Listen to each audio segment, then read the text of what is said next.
आवश्यकतेपेक्षा अधिक प्रामाणिक होऊ नका, कारण लोक सरळ झाडालाच सर्वात आधी कापतात. कर्ज, शत्रू आणि रोग यांना मुळापासून संपवले पाहिजे. ते कधीही वर तोंड काढू शकतात. पेटलेला वनवा चंदनाला सुद्धा जाळतो, अर्थात दुष्ट व्यक्ती सगळ्यांचंच वाईट करते. सिंह कितीही भुकेलेला असला तरी तो गवत खात नाही. शत्रूची कमजोरी, दुर्बलता माहीत करून घेईपर्यंत त्याच्याशी मित्रताच ठेवा. एकाच देशाचे दोन शत्रू एकमेकांचे मित्र असतात. कोणत्याही संकटात आपली बुद्धीच आपल्याला उपयोगी पडते. सापाला दूध पाजल्याने त्याच्यातील विषच वाढते, अमृत वाढत नाही.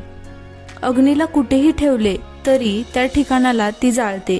म्हणजेच दुष्ट व्यक्तीचा कितीही सन्मान केला तरी ती दुःखच देते. कधीच वाईट लोकांच्या चांगल्या शब्दांवर विश्वास ठेवू नका, कारण ते त्यांचा मूळ स्वभाव विसरत नाहीत. वाघ हिंसा करणे कधीच सोडत नसतो. उंच इमारतीवर कावळे बसले तर त्यांना गरुड म्हणता येणार नाही. त्याचप्रमाणे व्यक्तीचा आदर त्याच्या गुणांद्वारे निश्चित केला जातो, त्याची उंची, स्थिती किंवा संपत्तीवरून कधीच नाही. फुलांचा सुगंध वेगळा केवळ वाऱ्याच्या दिशेने पसरतो, परंतु चांगल्या व्यक्तीची कीर्ती सर्व दिशांमध्ये, सर्व देशांमध्ये पसरते. आपल्या समस्या इतरांना कधीही सांगू नका, कारण लोक आपल्या कमजोरीचा आनंद घेतात, त्यावर हसतात आणि त्याचा फायदाच घेतात. आयुष्यात काही गोष्टी शिकताना, व्यवसाय करताना आणि जेवण करताना लाज पूर्णपणे सोडली पाहिजे. विद्या हे निर्धनाचे धन असते. विद्येची चोरी चोरही करू शकत नाही. एखादी व्यक्ती आपली शत्रू आहे, मात्र तिच्यात काही चांगले गुण असतील तर आपण ते गुण स्वीकारायला हवेत. एखाद्या गोष्टीवर काम करणे सुरू केल्यानंतर अपयशाला घाबरू नका आणि ते काम कधीच अपूर्ण सोडू नका. जे लोक प्रामाणिकपणे आपले काम करून आपले स्वप्न पूर्ण करतात तेच लोक नेहमी आनंदी राहतात. कपडे देखील सुंदर दिसतात. गरम असेल तर बेचव जेवणही चवदार लागते. त्याचप्रमाणे सौंदर्य, संपत्ती नसेल तरीही चांगले गुण असणारी व्यक्ती सर्वांनाच आवडते. उच्च विचार नसलेल्या पत्नीसोबत राहणे, पाठीवर वार करणाऱ्या मित्रासोबत मैत्री करणे, नेहमी बोलत राहणाऱ्या व्यक्तीसोबत काम करणे, हे सर्व विषारी साप असलेल्या घरात राहण्यासारखे आहे.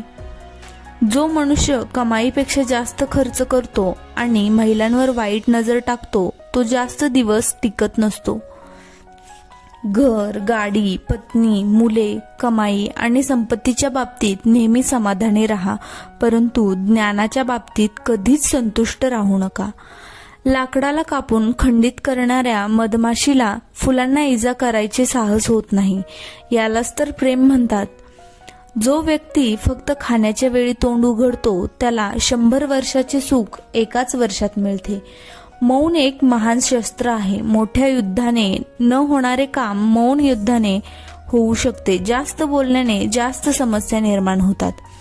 लोकांना वेळ कुशल बनवू शकते, शक्तिशाली बनवू शकते, त्याच प्रकारे त्यांना कमजोर बनवून मारू देखील शकते. वेळ कोणाच्याही हातात नसते. या जगात कोणी कोणाच शत्रू नाही आणि मित्रही नाही. वेळ सगळ्यांनाच वेळेनुसार मित्र आणि शत्रू बनवते. इतरांच्या चुकांपासून शिका, कारण सर्व चुका स्वतः करून शिकण्यासाठी आपल्याकडे वेळ नाही आणि आपलं आयुष्यही नाही. तरुण स्त्रीचे सौंदर्य जगातील सर्वात शक्तिशाली शस्त्र आहे. भरपूर मित्र केल्याने आपली ताकद वाढते. जो धैर्यवान नसतो त्याला वर्तमान नसतो आणि भविष्यही नसते. सर्वात मोठा गुरुमंत्र हा आहे की कधीच आपले रहस्य इतरांना सांगू नका. ते तुम्हाला नष्ट करू शकतात. व्यक्ती त्याच्या जन्मापासूनच महान होत नाही, तो त्याच्या कर्मानेच महान होतो. कोणतेही काम सुरू करण्यापूर्वी मी या कामाला सुरुवात का केली, मी या कामात यशस्वी होऊ शकतो का, या कामाचे फायदे काय आणि नुकसान काय होऊ शकते हे प्रश्न स्वतःला विचारले पाहिजेत. समाधानकारक उत्तरे मिळाल्यास मगच पुढे जाणे चांगले असते. कामगारांची परीक्षा सुट्टीच्या वेळी घेतली पाहिजे. मित्र आणि नातेवाईकांचे परीक्षण संकटात करायला पाहिजे आणि पत्नीची परीक्षा ही गरिबी आल्यावर घेतली पाहिजे. जे आपल्या मनात आहे ते कितीही दूर असले तरी ते नेहमी जवळ असते. जे आपल्या मनात नसते ते कितीही जवळ असले तरी ते दूरच असते. प्रत्येक मैत्रीच्या मागे काही ना काही स्वार्थ लपलेला असतो.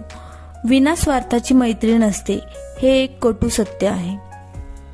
जो माणूस आपली निंदा शांतपणे ऐकून घेऊ शकतो तो सर्व काही जिंकू शकतो. दान दारिद्र्याला नष्ट करते, चांगली वागणूक समस्या नष्ट करते, ज्ञान अज्ञानाला नष्ट करते आणि आत्मविश्वास हा भीतीला नष्ट करते. कष्टाशिवाय कोणतेही काम पूर्ण होत नाही. शिकार स्वतःहून वाघाच्या तोंडात पडत नाही. म्हणूनच तुम्हाला तुमची इच्छा पूर्ण करण्यासाठी कठोर परिश्रम हे करावेच लागतील. शरीराने सुंदर असलेली स्त्री आपल्याला फक्त एक रात्र आनंद देऊ शकते, पण हृदयाने सुंदर असलेली स्त्री आपल्याला आयुष्यभर आनंदात ठेवू शकते. साप जरी विषारी नसला तरी स्वतःच्या रक्षणासाठी त्याला विषारी असल्याचे दाखवणे हे आवश्यक असते. ज्या प्रकारे दुधात मिसळलेले पाणी देखील दूध बनते, त्याचप्रमाणे आपणही चांगल्या लोकांशी मैत्री करून चांगले बनू शकतो. स्त्रियांवर वाईट नजर ठेवणारी व्यक्ती कधीच पवित्र असू शकत नाही. अशा व्यक्ती स्वतःचा नाश करतात. जन्मापासून येणारा स्वभाव बदलत नसतो. कडुलिंबाच्या झाडावर दुधाचा अभिषेक केला तरीही कडुलिंब कडुलिंबच राहणार, ते गुळ बनणार नाही. तुम्ही एका लोभी व्यक्तीला पैसे देऊन स्वतःच्या अधीन करू शकता, परंतु जर तुम्हाला एखाद्या चांगल्या व्यक्तीला आपल्या अधीन करायचे असेल तर तुम्हाला सत्यच बोलावे लागेल. ज्या प्रकारे दारू पिलेल्या व्यक्तीला चूक किंवा बरोबर समजत नाही, त्याच प्रकारे एका स्वार्थी व्यक्तीला योग्य किंवा अयोग्य हे समजत नाही. तुम्ही एका निर्दोष व्यक्तीला शिक्षा देऊन एक नवीन शत्रू बनवत असता. आपल्याला जे हवं आहे ते आपण आपल्या प्रयत्नातून प्राप्त करायला पाहिजे. एका आंधळ्या व्यक्तीला आरसा देणे व्यर्थ आहे, त्याचप्रमाणे एका मूर्खाला पुस्तक देणे व्यर्थ आहे. मुलांना फक्त 5 वर्षांपर्यंत प्रेम केलं पाहिजे, त्यांना 10 वर्षांपर्यंत रागवून मोठं केलं पाहिजे, परंतु जेव्हा मुले 16 वर्षांची होतात तेव्हा त्यांच्यासोबत मित्रासारखं राहिलं पाहिजे. सिंहाला जंगलाचा राजा घोषित करण्यासाठी कोणतीही सभा भरविली जात नाही.